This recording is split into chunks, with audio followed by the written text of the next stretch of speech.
আসসালামু আলাইকুম প্রিয় ভাই ও বোনেরা, আপনারা সবাই কেমন আছেন? কাছে কিংবা দূরে যে যেখানে বসে দেশ ও বিদেশের যারাই এই ভিডিওটি দেখছেন আর যারা দেখছেন না তারাও অনেক ভালো আছেন আশা করি। কাঁঠালের আটিগুলা আমি ভালো করে পানিতে কেটে ধুয়ে ভিজায় রাখছিলাম। সেই আটিগুলা এখন ভালো করে পাটা পুতার মধ্যে ঘষে নিলাম। ওদিকে কড়ার মধ্যে একটা কড়াই বসিয়ে দিয়েছি, তেল দিয়ে দিলাম। একদিকে আমি মশলা কষাবো, ডাটা দিয়ে রুই মাছ দিয়ে কাঁঠালের আটি দিয়ে রান্না করব। আমাদের গ্রামে কাঁঠালের আটি বলে, আপনারা কে কি বলেন আমি জানি না। আর ওদিকে মশলাটা কষানো হয়ে গেলে আমি মাছটা ভেজে নেব, হালকা করে মাছ ভেজে নেব। আমি এদিকে মশলাটা কষিয়ে নিচ্ছি, পেঁয়াজ দিয়ে দিয়েছি। এই যে আমি এখন একটা করে করে মাছ দিয়ে দেবো।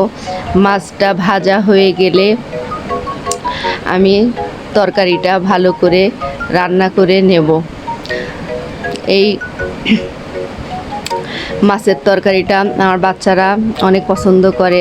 আমি বেশি হলুদ মরিচ দিই না, হলুদ মরিচ বেশি দিলে ওর আব্বু খাইতে চায় না, হলুদ মরিচ বেশি পছন্দ করে না। এই কারণে আমি একটু সাদা করে তরকারি রান্না করি হালকা মশলা দিয়ে।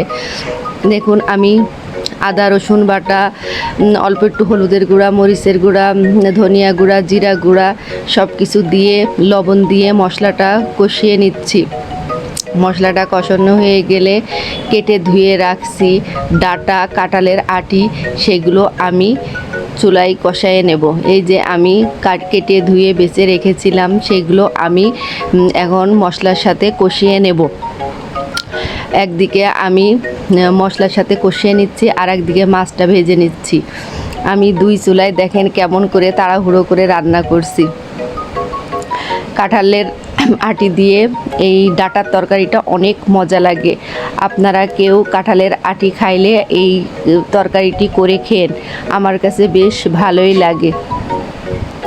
আমরা কাঁঠালের দিন আসলে কাঁঠালের আটি দিয়ে অনেক রকম রেসিপি বানিয়ে খেয়ে থাকি, বাচ্চারাও অনেক পছন্দ করে। এই যে তরকারিটা আমার কষানো হয়ে গেছে। ডাটাটা আমাদের জায়গার মধ্যে লাগিয়ে রেখেছিলাম, এটা কেনা ডাটা না, সার মাটির দেওয়া না, এই কারণে ডাটাটা অনেক সুন্দর তরকারিতে দিলে গলে যায়। দেখেন তরকারিটা কত সুন্দর কালার হয়েছে।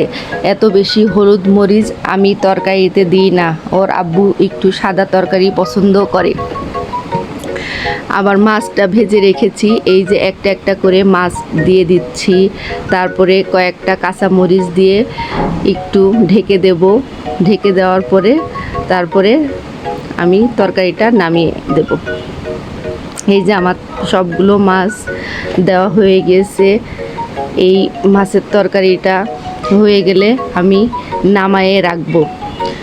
আপনারা সবাই আমার এই ভিডিওটা যে যেখান থেকে বসে দেখছেন আমাকে সাবস্ক্রাইব করে শেয়ার করে আমার পাশে থাকেন। নতুন নতুন ভিডিও দেওয়ার আগ্রহ আরও বেশি যাতে হয়, আপনারা আমাকে উৎসাহিত করেন। আল্লাহ হাফেজ।